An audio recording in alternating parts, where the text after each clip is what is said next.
Hi, and welcome to The State of Work, the podcast by Lano. I'm your host, Sandra, and as a freelancer myself who's working with clients all over the globe, I am experiencing the shift of work every day. So I'm super excited to explore the current and future state of work with you in this podcast. We will talk about the benefits, limitations, and solutions around remote and flexible work and explore many different ways to collaborate and work together. For this, I am chatting with business leaders, innovators, freelancers, and remote employees to learn firsthand how they manage their day-to-day life in an ever-changing and ever-evolving world. Work environments have changed tremendously in the past couple of years, and the COVID-19 pandemic has done a fair bit to kickstart a new remote work movement. Today, employers have to rethink their benefit packages to match the new needs of employees.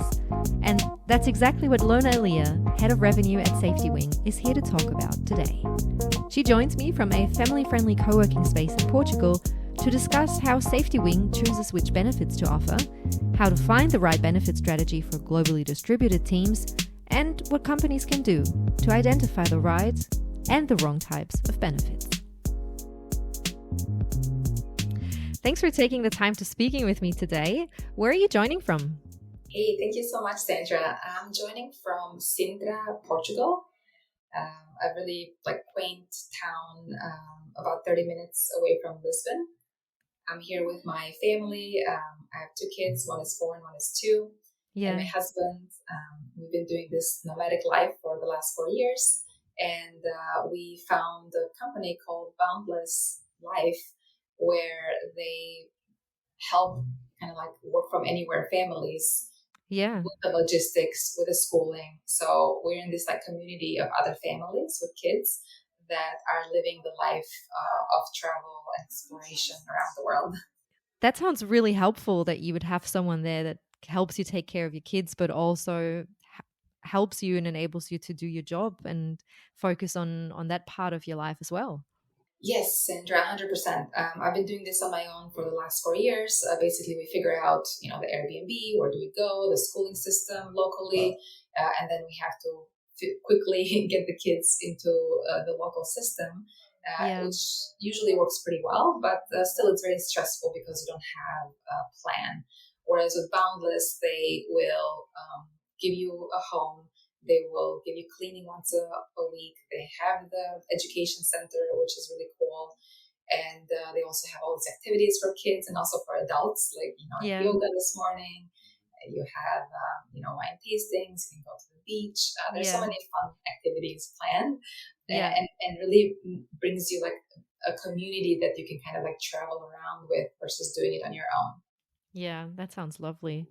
Well, you're the perfect expert then to talk about the topic we want to talk about today, which is the whole system of offering benefits to people, and especially benefits to people that want to work in a more remote environment.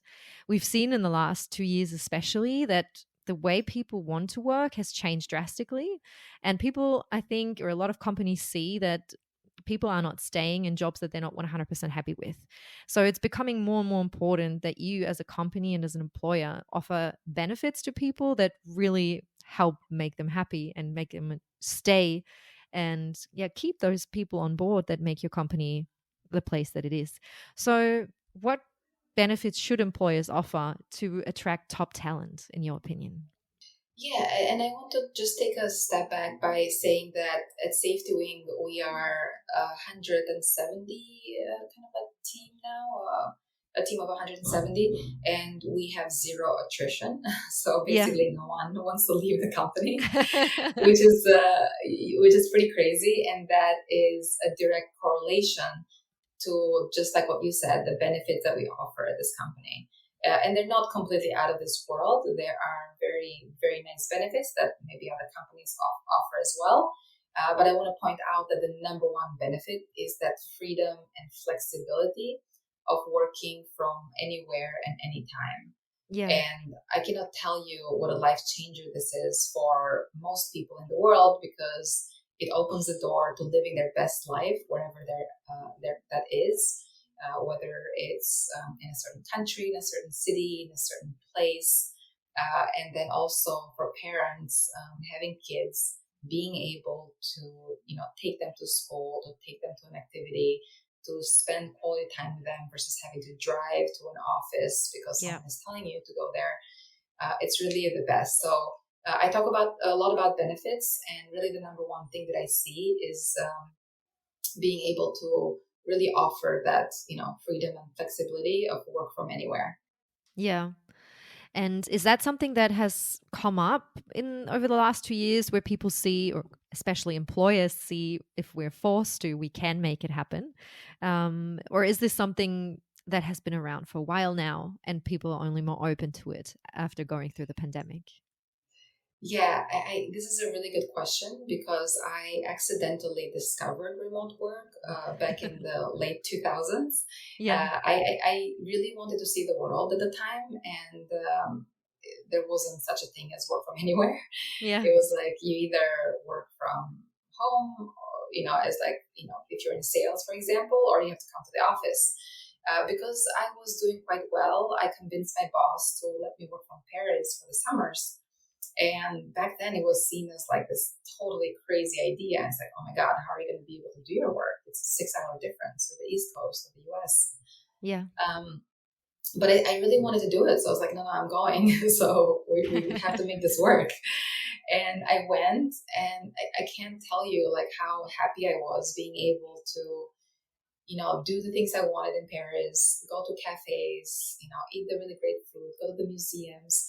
But then also, like in the evening, I would pick up my work and put in the 8 hours and really show that it was possible.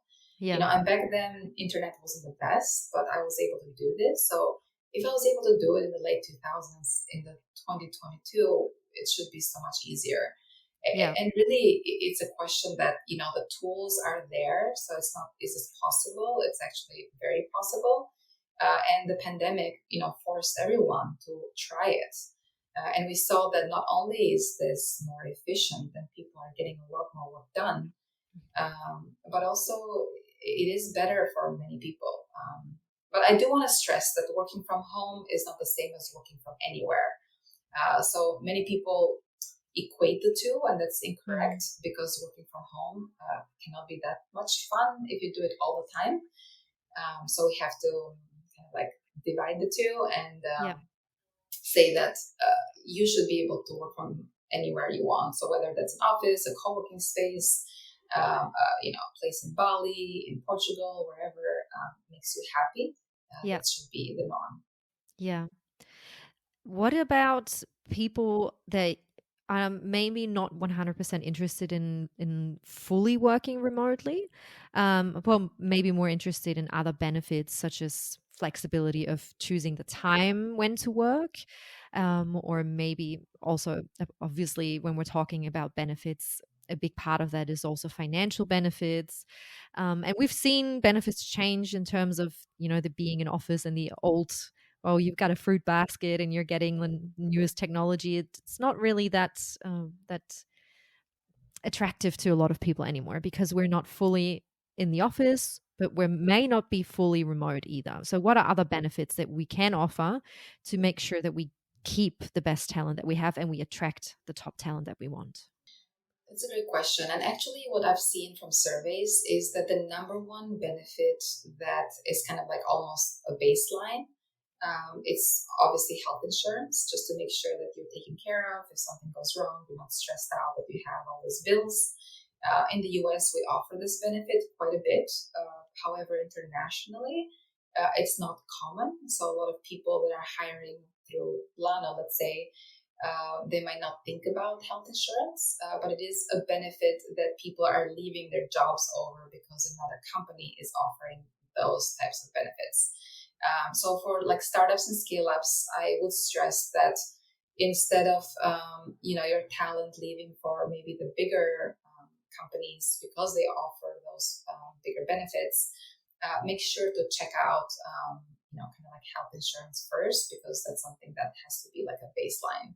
And then from there, there's so many fun other benefits. Another one that we have at Safetywing that's amazing is this yearly team retreats.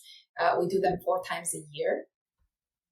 The last few ones were in Slovenia, Mexico, Costa Rica, and we're coming up to go to Bali in October. So these are really fun, and they're almost like half a vacation and half working.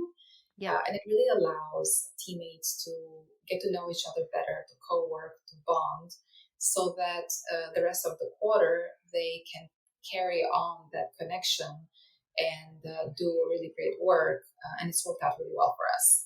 Yeah. But then there's so many fun benefits out there. There's like, plan subscriptions, which we also have. There's obviously unlimited vacations.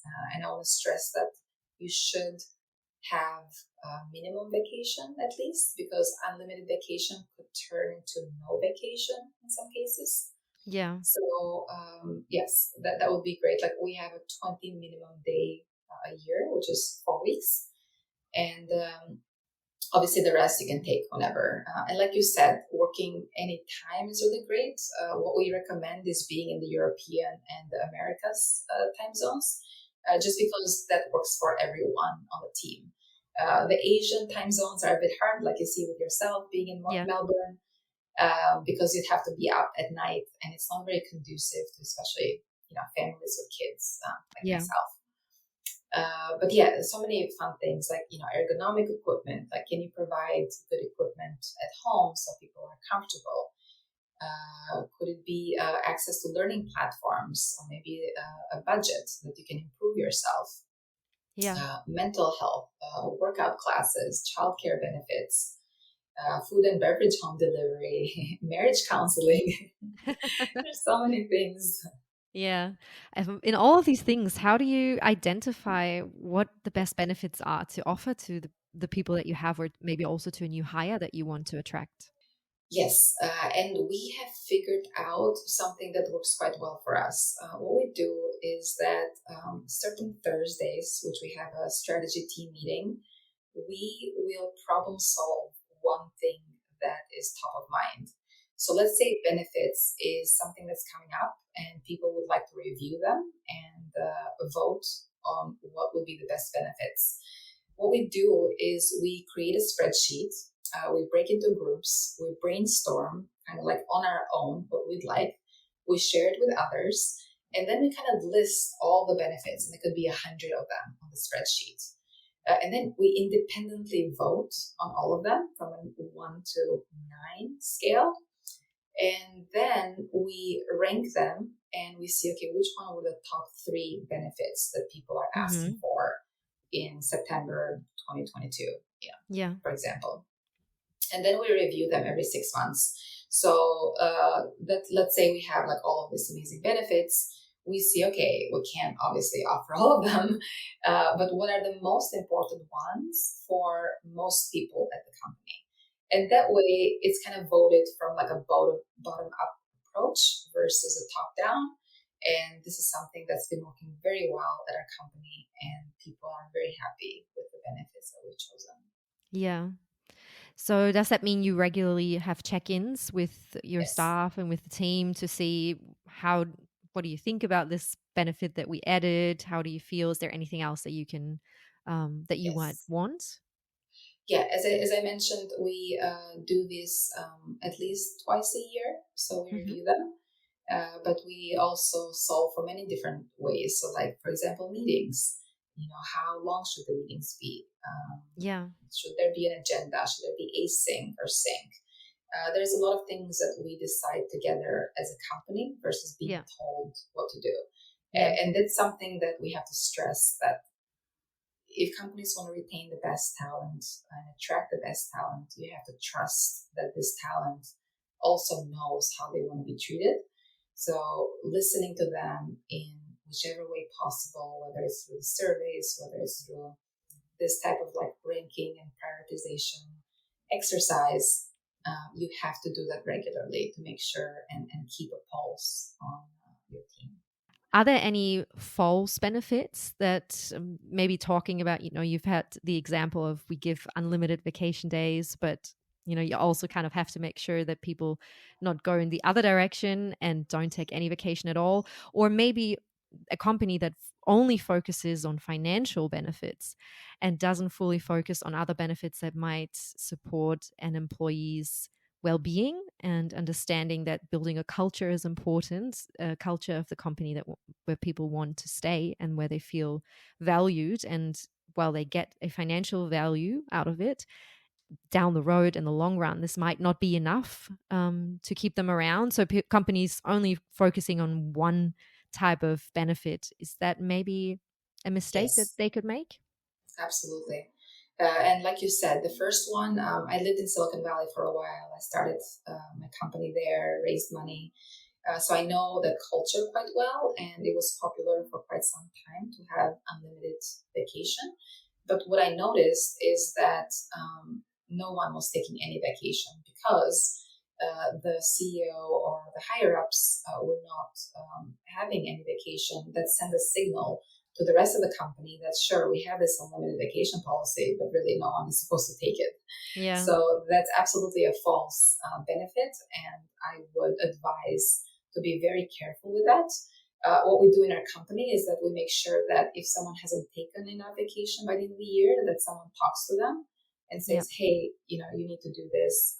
It is actually a benefit to you and the company because you'll come back much more relaxed, calm, full of ideas when you have the proper rest and recharge. Yeah. So that's definitely one of them. Another one is options. So we've seen with companies kind of like ballooning their valuations and then not really meeting those valuations. Let's say a company is worth now $10 billion, what we saw in 2021, where we saw this extreme, really high valuations. And, the stock options were really not worth much Mm. after they didn't meet those revenue targets. So the expectations were that, okay, if the company is worth $8 billion, they should be making $800 million a year. But now in 2022, we're seeing that many of them are not meeting those targets. So their valuations are going down. And if you had stock options, I believe that you'd have to pay a certain tax amount, even though you haven't exercised them. It's a little bit messy. So I would say to have like real shares in the company versus certain, I think they're called like options, or to exercise certain things, especially the ones that are not public companies. If you are a company just starting out, what can you do to start and set up your benefit program? So obviously, there's a lot of, I want to call them old benefits, that people divert back to, and there's certain minimum standards as well that, depending on where you're based, you have to include. You've mentioned health insurance there. There's in the US, it's not mandated, but there's other areas or other countries where it is mandated. So it's a bit complicated to pick and choose. Where do you start? Yeah, that's a great question. There's a lot of literature about this, blogs, helpful places you can look into. But like, as you're a founder, like I'm a founder myself, it's pretty easy to kind of like ask around and see, okay, what are other peers doing? Because we want to be on par with what other companies are offering and not be in a vacuum. So we Yeah. can't just like start, this benefits program with what we think should be there in our own head. Because it is a competitive global market, as we mentioned, you have to make sure that you're competitive in whatever country you're hiring. And I think a lot of companies like Lana, obviously on this hosting this podcast, they have a lot of guidance around this, so it's not an issue. But like you said, you'll see in certain job postings, you'll see, okay, here's the benefits that we offer.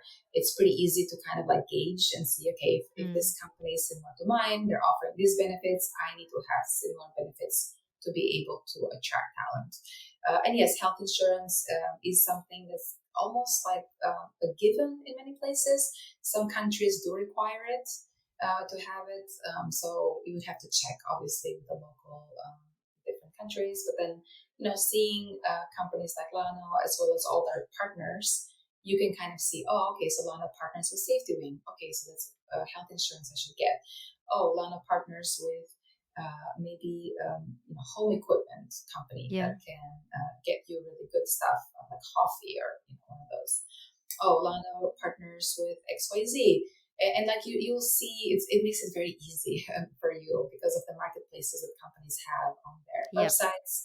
You'll see their partners, and you'll understand the ecosystem and the tools, technologies, and benefits that you need to have for your company. When we're looking at a distributed and remote workforce, how do you come up with a benefit system that caters to everyone's needs? Because, if you have a distributed team and people moving around or even just working from home or working remotely in different parts of the world, obviously their needs are quite different to each other.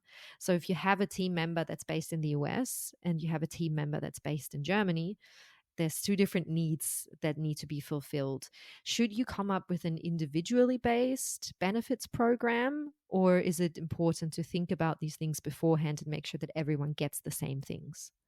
That's a really good question, and the best way to answer these things is through experience. That's why I'm glad that I can speak from experience. Yeah. And having a team of 170 in 52 countries, so we're distributed in 52 plus countries, Mm-hmm. we can say for sure that what's working for us, where we have 100% retention, is that we are offering the same benefits across. We're not doing like a stipend, which a lot of companies do for health insurance, because the stipend is not equal.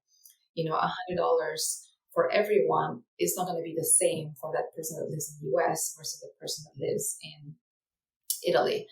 So that's why offering something like Safetywing or having this type of like health insurance allows you to give the same benefit to everyone, no matter where they live. And that's the beauty of it, because then they feel equal that's happening. Yeah. Another thing that we have is all of the other benefits, they're all equal. They have a certain amount, a certain stipend, or, let's say like your um, educational budget, it's X amount a year, and it doesn't go up or down depending on where you live. Your salary is the same for all of the strategy team members, and it doesn't go up or down depending where you live. Yeah. So a lot of these things, the founders put that baseline at the start of the company, which actually has made their life very easy as we scale. Because if you're doing a lot of customization and doing it per location, you can end up with a logistical nightmare to figure out all of the different things that you have to manage based on location. So I think the way that we've done it, it's worked out pretty well for us so far. Obviously, I don't know how it's going to work out in 5 years, but I would recommend that making things as easy as possible on you, so you don't have to manage as much. You don't have to spend so many hours and have a bunch of HR leaders or people's ops or head of operations dealing with things that are not necessarily going to bring them much value. Talking about the next 5 years or looking into the future is a good segue into my last question, which is how can you future-proof your benefit systems? And are there any benefits that you see from your experience and what's happening around you that you think it's going to pop up more and it's going to become more important to include that in your package? That's a really good question, and I'm a bit of a futurist myself. I love looking into, I guess, the future and like really being at the edge of what's coming. Yeah. And really, a lot of that is we take it in through everything that we read. So we look at data, we look at stats, we look at reports, and see, okay, what's happening in the workforce? Why are people leaving? Why are they staying? What's important to them? Like let's say like 10 years ago or 12 years ago, I was talking about fertility benefits for women, right? So like women to freeze their eggs. When I was talking about this, it wasn't a popular topic, and it was only amongst founders, like female founders in San Francisco. And we would discuss these things, and that's where those things start. Like you see a seed from very forward-thinking companies or leaders or founders or employees that are talking through the grapevine, through Discord, through certain channels, and you're seeing like, oh, we're doing this thing in our company, like where a side hustle is okay. Like these things are like, oh, the 4-hour or the 4-day work week versus the 5-day work week. So like these are things that come from the bottom up. And as you see more, people adopting them or people talking about them, you want to bring those to the table, to your team, and have them vote on them. Yeah. So we, as a team, voted months ago on the 4-day work week, and we had that on the table. And so certain things like that, you want to be able to figure out, like to come into your universe and your sphere of influence, and then bring them to the table to your team and say, is this important to you? And that's how you stay at the forefront. You can't really future-proof today with what's going to happen in 5 years, but you can do what's good for today, maybe even better for today, so that you can attract the best because you have such great benefits. And then you stay on top of that by being able to bring in all of the best practices, the best things that are working for others. It's an exciting time ahead for us. Thanks for giving us that insight into your world and your work that you do at Safetywing, and enjoy the rest of your time in Sintra. Yeah, thank you so much. It was a pleasure. And if anyone wants to connect with me, has any questions, just go on LinkedIn. We'll have those links for you in the show notes as well. Good. Awesome. Thank you, Lona. The State of Work is a podcast by Lano and is available wherever you get your podcasts. You can also find us at Instagram or Twitter by searching for The State of Work. For more information about today's topic and links to further reading, check out our show notes at lano.io/podcast. Thanks for listening, and until next time on The State of Work.